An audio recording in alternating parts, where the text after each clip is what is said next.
প্রিয় বন্ধুরা, আপনারা যদি এই ভিডিওটি মন দিয়ে শুনেন তাহলে এই ভিডিও থেকে অনেক কিছু শিখতে পারবেন। তাহলে চলুন শুরু করা যাক। বন্ধুরা, কথায় আছে সোনা একটি খুবই দামি ধাতু।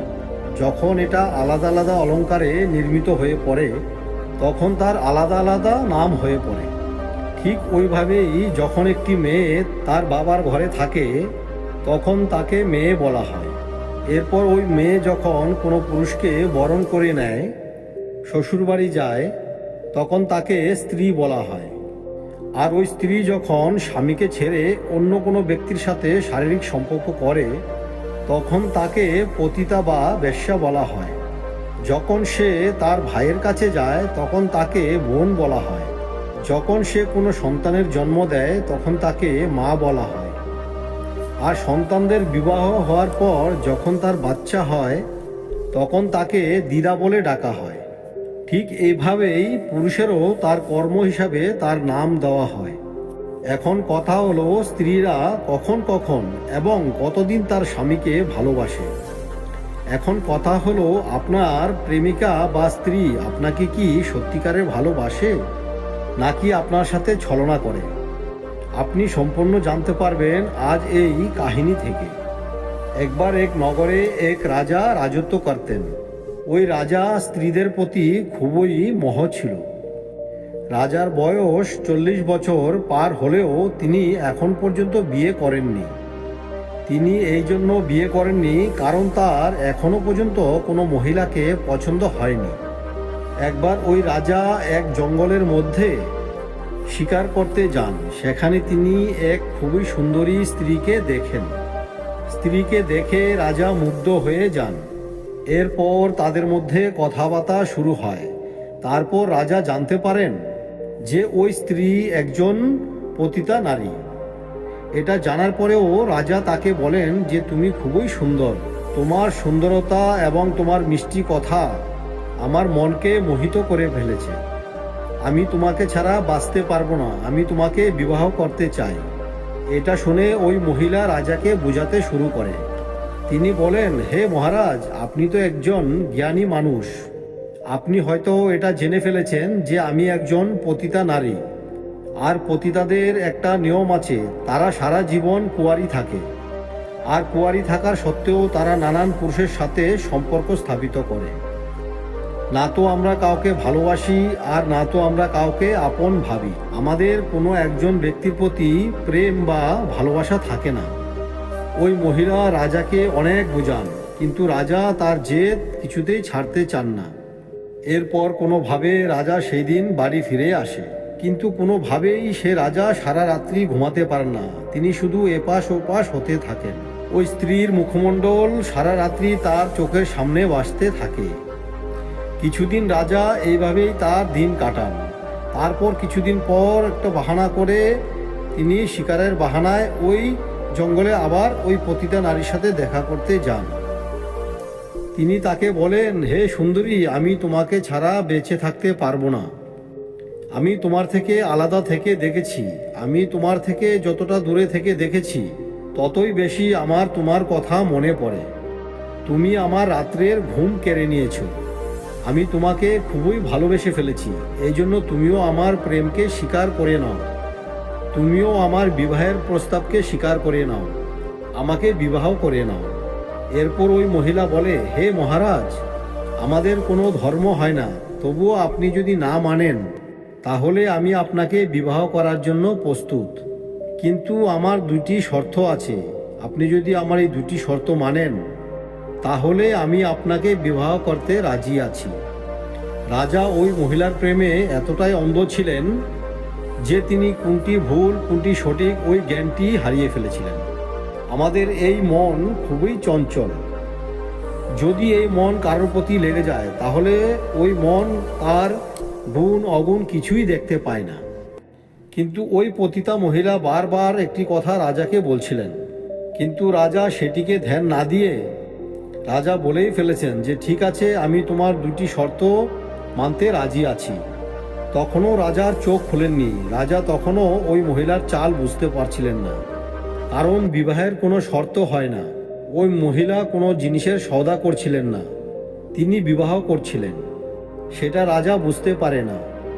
এরপর রাজা বলে, ঠিক আছে, তুমি তোমার দুটি শর্তের কথা বলো। তখন ওই মহিলা বলেন যে আমার প্রথম শর্ত হলো যে আমার কাছে দুটো ভেড়ার বাচ্চা আছে, এই দুটো ভেড়ার বাচ্চাকে আপনার কাছে রাখতে হবে। যদি কোনোদিন কোনো রকমভাবে এই ভেড়ার বাচ্চা দুটোর কোনো সমস্যা হয়, তাহলে আমি ওই দিনই আপনাকে ছেড়ে এখানে চলে আসব। আর দ্বিতীয় শর্ত হলো আমি যা কিছুই করব তাতে আপনার বাধা দেওয়া চলবে না। রাজা এই দুটি শর্ত শুনে সঙ্গে সঙ্গে রাজি হয়ে যান এবং ওই সময় ওই মহিলাকে বিবাহ করে ফেলেন। এরপর তাকে রাজমহলে নিয়ে এসে তার সঙ্গে থাকতে শুরু করেন। রাজার ওই মহিলার দুইটি শর্তের কথা খুব ভালোভাবেই মনে ছিল, তাই তিনি ওই দুইটি ভেড়ার বাচ্চাকে খুব ভালোভাবে ধ্যান রাখতে বলেন। কারণ তিনি মনে মনে ভয় পেতেন যে তার সুন্দরী স্ত্রী তাকে ছেড়ে চলে যাবে না তো। এইভাবে ওই রাজা ওই বেশ্যা মহিলার সাথে 4 বছর কাটিয়ে দেন। এরপর একদিন ওই রাজমহলে রাজা তার স্ত্রীর সঙ্গে ঘুমিয়েছিলেন। ঠিক ওই সময় রাজমহলে কিছু চোর চুরি করতে আসে। তারা রাজমহলের ভেতরে এই দুটি ভেড়াকে দেখে। ইতিমধ্যে সম্পূর্ণ নগরে এই কথা ছড়িয়ে পড়েছিল যে রাজা দুটি ভেড়ার খুব ভালোভাবে দেখাশোনা করেন। তাই এই চোরেরা এটি ভাবে যে ওই ভেড়াগুলির মধ্যে নিশ্চয়ই কোনো বিশেষ ব্যাপার আছে, তাই রাজা তাদের এত ভালোভাবে দেখাশোনা করেন। তাই তারা এই রাজমহলের সমস্ত ধন দৌলতকে ছেড়ে তারা ওই দুটো ভেড়াকে নিয়ে পালিয়ে যাচ্ছিলেন। তারা যখন ওই ভেড়া দুটিকে পালিয়ে নিয়ে যাচ্ছিল তখন ভেড়া দুটি চিৎকার করে ওঠে। এটা শুনেই ওই মহিলার ঘুম ভেঙে যায়। তারপর ওই মহিলা সঙ্গে সঙ্গে ওই রাজাকে তোলেন। রাজা ওই ভেড়াগুলিকে রক্ষা করার জন্য সঙ্গে সঙ্গে দৌড়িয়ে যায়, কিন্তু রাজার অনেক চেষ্টা করার পরেও ওই চোরকে রাজা আটকাতে পারেন না। চোরেরা ওই ভেড়া দুটিকে নিয়ে চলে যায়। এটা শুনে ওই মহিলা সঙ্গে সঙ্গে রাজাকে বলেন যে আমার শর্ত ভঙ্গ হয়ে গেছে, তাই আমি এখানে এক মুহূর্ত আর থাকতে পারবো না। ওই মহিলা সঙ্গে সঙ্গে রাজমহল থেকে বেরিয়ে ওই জঙ্গলে চলে যায়। ওই মহিলা চলে যাওয়ার পরেও রাজা তাকে কিছুতেই ভুলতে পারছিলেন না। তাই রাজা জঙ্গলের মধ্যে ওই মহিলার কাছে আবার যায় এবং তাকে বলে, হে প্রিয়া, যেদিন থেকে তুমি আমাকে ছেড়ে চলে এসেছো সেই দিন থেকে আমার সমস্ত সুখ শান্তি চলে গেছে। ওই মহল একদম শূন্য হয়ে গেছে। ওই মহলের মধ্যে আমি এখন কিছুই দেখতে পাই না। আমি তোমাকে অনেক ভালোবেসে ফেলেছি। এটি আমার মনের কথা।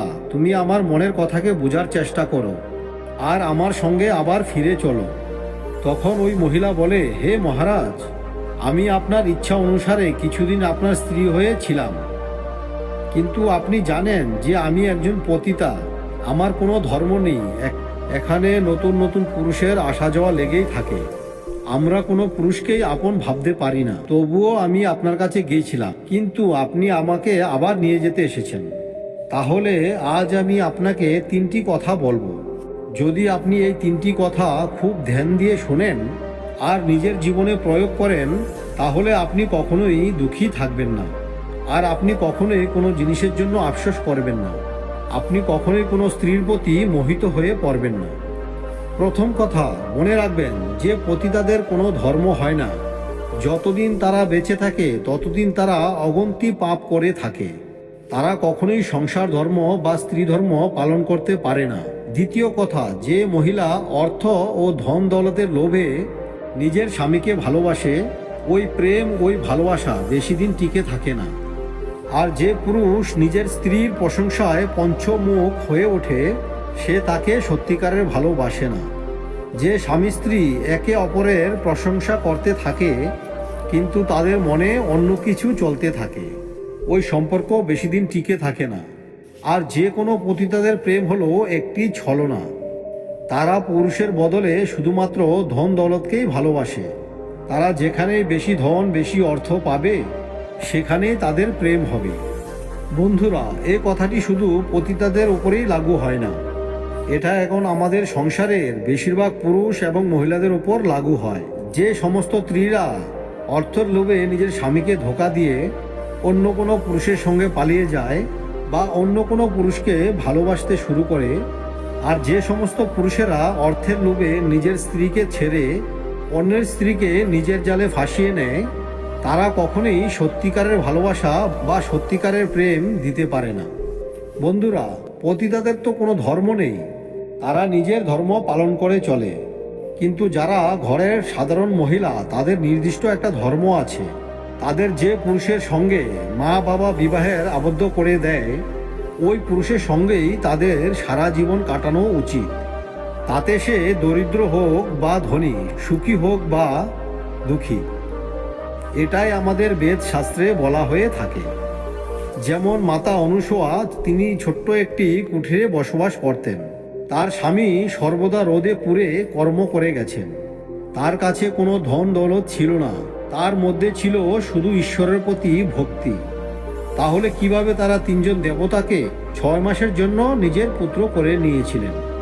শুধুমাত্র পতিব্রতা ধর্মের মাধ্যমে, না তো কোনো ধন দৌলতের মাধ্যমে। এই জন্য এই ধরনের মহিলাদের থেকে পতিতা তো অনেক ভালো, কারণ তারা নিজের ধর্ম পালন করে।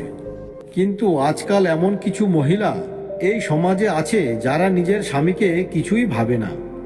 তারা অর্থ এবং ধন সম্পদের জন্য নিজের স্বামী এবং নিজের পরিবার, এমনকি নিজের ছোট্ট বাচ্চাকে পর্যন্ত ছেড়ে অন্য পুরুষের সঙ্গে পালিয়ে যায়। যে স্ত্রী স্বামীর কাছে সবসময় কিছু না কিছু চাইতেই থাকে, স্বামীর অবস্থা খারাপ হওয়ার সত্ত্বেও কিছু না কিছু চাইতেই থাকে, আপনি এটা জেনে নিন, ওই স্ত্রীর কখনোই সংসার ধর্ম পালন করে না। বন্ধুরা, আপনি যাকে ভালোবাসেন সে কি আপনাকে সত্য কথা বলে, নাকি আপনার সাথে মিথ্যা কথা বলে? কারণ যাকে আমরা সত্যিকারই ভালোবাসি তার সব কথা জানার আমার প্রয়োজন আছে, আর আমারও সব কথা তার জানার প্রয়োজন আছে।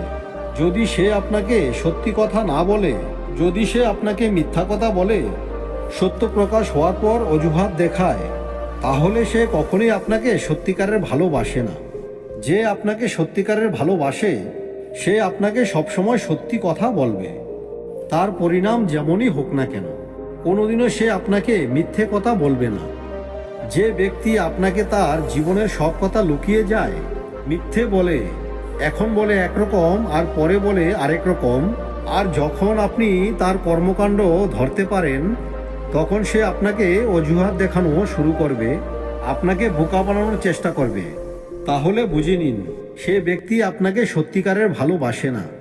কারণ সত্যিকারের ভালোবাসায় কখনো মিথ্যা চলে না। বন্ধুরা, যে ব্যক্তি আপনাকে সত্যিকারের ভালোবেসেছে আর সত্যি ভালোবাসে, সে ব্যক্তি কি আপনার সাথে সময় কাটায়? আপনার সব পরিস্থিতিতে সে কি আপনার পাশে থাকে? যদি সে কোনো অজুহাত না দেখিয়ে আপনার সাথে সব সময় থাকে, তাহলে সে ব্যক্তি আপনাকে সত্যিকারের ভালোবাসে। যে ব্যক্তি আপনার সাথে সময় কাটায় না, সময় না থাকার অজুহাত দেখায়, সে ব্যক্তি কখনোই আপনাকে সত্যিকারের ভালোবাসে না। বন্ধুরা, এই দুনিয়ায় সময় কারো কাছেই থাকে না, তবুও আমাদের সেই সম্পর্কগুলির জন্য সময় বের করে নিতে হয়, যাদের আমরা ভালোবাসি। কারণ আমরা যাকে ভালোবাসি সে আমার সাথে, আমি তার সাথে সময় কাটাতে ভালোবাসি। তখনই তো দুজন দুজনার সম্পর্ক ঠিকমতো জানা যায়, যখন আমরা তার সাথে একটু সময় কাটাবো। কিন্তু যে ব্যক্তি সময় না থাকার অজুহাত দেখায়, ব্যক্তি আপনাকে কখনোই সত্যিকারের ভালোবাসে না। সে শুধু তার স্বার্থের জন্য আপনার সাথে সম্পর্ক রাখে। যখন তার আপনাকে দরকার তখন যেন সে আপনাকে পাশে পায়, এর চেয়ে বেশি কিছু সে চায় না। বন্ধুরা, এই কথাগুলি সবসময় মনে রাখবেন, তাহলে আপনি বুঝে যাবেন কে আপনাকে সত্যিকারে ভালোবাসে আর কেউ আপনাকে সত্যিকারে ভালোবাসে না। আর এই কথাগুলো আপনার যদি মনে থাকে, কখনোই আপনাকে কেউ ঠকাতে পারবে না। বন্ধুরা, এই ভিডিওটি আপনাদের কেমন লেগেছে অবশ্যই কমেন্টস করে জানাবেন। আর যদি ভিডিওটি ভালো লেগে থাকে তো অবশ্যই একটি লাইক এবং সাবস্ক্রাইব করে পাশে থাকবেন। তাহলে দেখা হচ্ছে আবার পরের কোনো মোটিভেশন ভিডিও নিয়ে। ধন্যবাদ।